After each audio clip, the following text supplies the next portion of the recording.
Hi guys, welcome back to my channel. Today I'm actually on the floor in our art room, and that is because I'm surrounded by a few baskets with different things that I'm going to be showing you. I get this question a lot about what toys I recommend for toddlers. And I thought I would, instead of doing an entire video on showing you a bunch of different kinds of toys, I would just narrow it down to one category, which is basically building type of toys like blocks and things like that.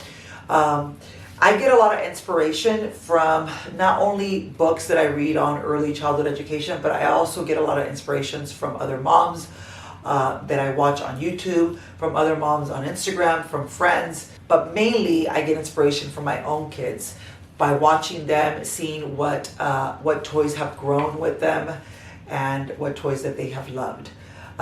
If you've been watching me for a while, you know that I really love toys that grow with my kids. I don't really like to spend money on toys that they're going to grow out of and then I'm going to have to buy something else.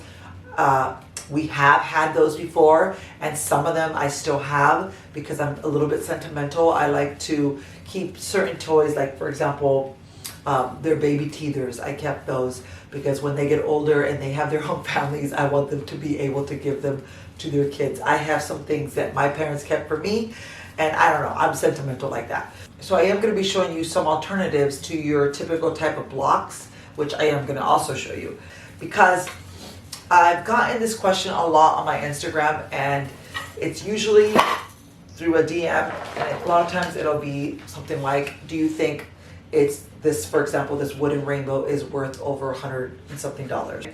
And that is one of the main reasons I want to show you guys some alternatives, because the reality is that not everybody can afford to spend $100 and something on one toy, or can justify spending that much.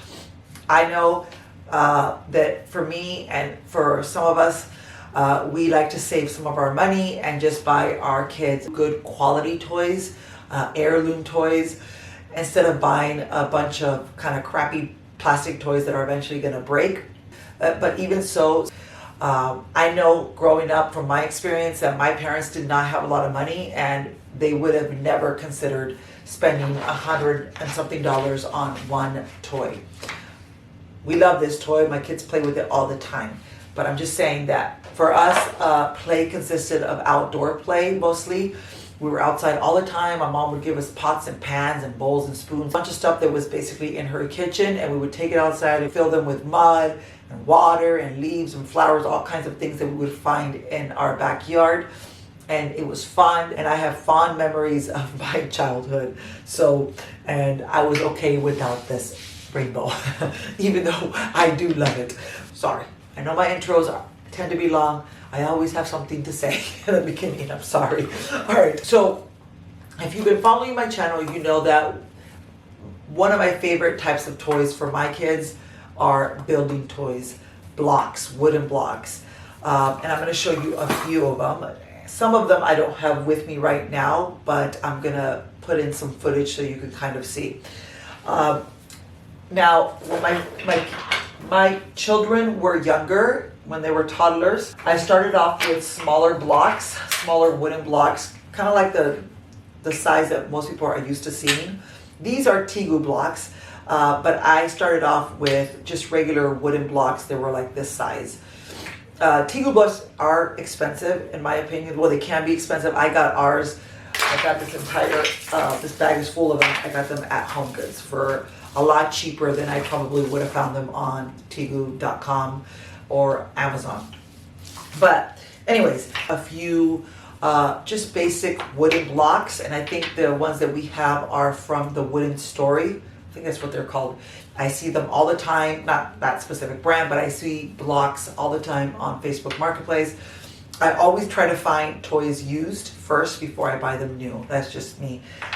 Okay, so I started off with the smaller ones. My kids love them.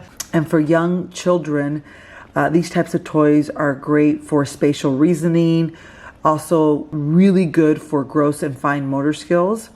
And it's also the beginning of math and science skills. At some point, I transitioned into, I think they were when they were young, but to unit blocks. These are amazing. I think I actually had these when Maya was very, very young. I love unit blocks. These are my preferred blocks for my kids. I got very lucky. I actually found them on Facebook Marketplace for $10 for the entire set, and it came with a wooden wagon. And I will tell you, I looked up the brand, and they are Vermont Wood Toy Store or something like that. And the set that I have is very expensive. But one alternative to a big unit block set is just buying a smaller set. And I've seen some companies on Amazon, they sell smaller sets of unit blocks. Blocks are great. Children learn through investigation, through trial and error. They learn in a variety of ways: problem solving, exploring different materials, through holding things in their hands. And Maya, when she was very young, she used to like to hold onto these. These are perfect for grasping, and she would bang them together and loved the sound that they would make. And that's another way that they learn. So different things make different sounds, and so that is why I always like to include a variety of building type of toys. They aren't always seen as toys, and I'm going to show you some of the examples. But yeah, these unit blocks are awesome. They definitely grow with your children. This is probably the main thing that my kids play with the most. So as Maya got a little bit older, she started to learn to stack them and build a little bit more. And she actually got really good at it and really, really enjoyed it. And it's perfect for eye-hand coordination. An alternative to just regular basic wooden blocks or unit blocks is, one day I was walking around in my neighborhood and I saw a guy cutting down a tree, and I stopped him and asked him if he could cut me a few pieces, and he kind of looked at me like I was strange because I told him that they were for my kids. But I explained, and then he cut quite a few different pieces and then gave me also a few bigger pieces that I later brought home and had my husband cut in all different kind of shapes and sizes. They're perfect. They're just as good as our unit blocks or the smaller blocks. You can actually include some of these with your whatever blocks you have at home. So that's one alternative. Another alternative, and you guys might think this is really funny, but this is an alternative that I really like, and that is just buckets that you find around the house. For example, this is actually for a plant. Tin cans are great. My kids, when they were very young, they used to really love tin cans, and they used them all the time for stacking. And they actually still do. Now they love tin cans because they use them as elevators with their magnetic blocks, and they also use them just with their like unit blocks. But also when they're very young, when they're young toddlers, they love to take these and just kind of put stuff into them because they're really fascinated with filling and dumping. So yeah, my kids used to love putting in a bunch of loose parts and then dumping them out. So these come in handy. I know a lot of people are concerned because they tend to be sharp at the edge here. Now these aren't. These are beans by Simple Truth. I think you find them at Ralph's. These aren't sharp at all. You still don't want your toddler putting these in their mouth, but they are free and they're fun, and they actually can become a musical instrument. They love the way they sound together. It's very different from, for example, these wooden blocks.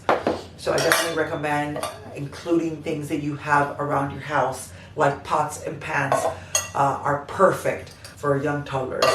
But yeah, in terms of building, you can totally do things like this. Also, boxes, cardboard boxes are great. Wooden boxes are awesome.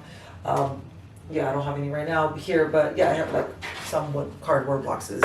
This is full of chalk, so I can't really do it here, but you get it. Shoe boxes that you have at home, they don't need to be any kind of expensive boxes. Another favorite of mine when my kids were very young, and that is jars. You don't have to do glass jars, you can totally do plastic jars, but they're perfect for stacking as well. And the fun thing about them is you can put all sorts of different things into them, and they can shake them. And remember, kids also learn through sound, and different things make different sounds, and it's fun to introduce them to all sorts of sounds. So jars are great for stacking. Obviously you wouldn't give them a bunch of glass jars and they stack them really high and then they come tumbling down and break. So if you want to include plastic ones, that's perfect. Moving along, these are more expensive, but these are made by Grimm's. They just use them with their building blocks, but I think they do actually go kind of like, I'm going to try to do this. This is really hard right now, particularly because I'm tired. But they actually kind of go like that. I forgot what these are called, but we have 2 sets of these. Now, they are amazing. They're great quality. They've been thrown around. Now, before I go on, I do want to mention that if your toddler is in the throwing stage, then you definitely don't want to give them some of these things that I mentioned, because if they hit you over the head with them, it will hurt.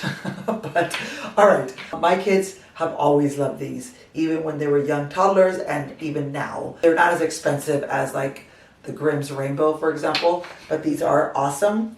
An alternative to those, I am a huge fan of Etsy. I actually have an Etsy store, but it's not for toys. It's actually for like antiques and vintage items like ceramics and things. But I have shopped on Etsy before. I love Etsy. I really like supporting. There's a lot of moms on there that are so talented and make amazing wooden toys for kids. And a lot of times they're reasonably priced. I found these at a thrift store, but they're basically just like the Grimm's ones. This is a puzzle. My kids don't necessarily use it as a puzzle, but when they were really young, they just kind of would do this type of thing. Okay, an alternative to this Grimm's Rainbow that everybody loves. Now, I got this one for 10 bucks off of Facebook Marketplace, but the woman that I bought it from told me she purchased it on Etsy. And honestly, whoever made this did a very good job. It is thinner than the Grimm's ones, but it's just really good quality. You can totally paint it. I know there are companies on Etsy, for example, I think there's one called Clickety Clack that sells really good toys that come, unfinished, and basically they're not painted, and you just can kind of do whatever you want with them. So this is a good option if you don't want to spend $100 and something on a Grimm's Rainbow. We also have one set of these. I think there's like the water and this is the fire. I can't remember, but this is also by Grimm's. My kids do really like these. We've had these for a long time. They're not as expensive, again, as the Rainbow, but they are awesome. They just kind of use them just to build with. They also use them with their pig dolls. They like to use them as like little caves and stuff. But yeah, these are great. I can't remember what the price of these are, but I also have seen these on Etsy, so that's another alternative. So I think that is it for now. I am going to be doing another video on toys for toddlers. If that's something you guys are interested in, please comment down below. That's the only way that I know what kind of videos you're looking for. So I hope you guys enjoyed this video. I will see you very soon. I think right now I am really tired. I'm going to drink a cup of tea and sit on the couch and read a really good book until I fall asleep, which will probably be very, very fast. I will talk to you guys later. Bye.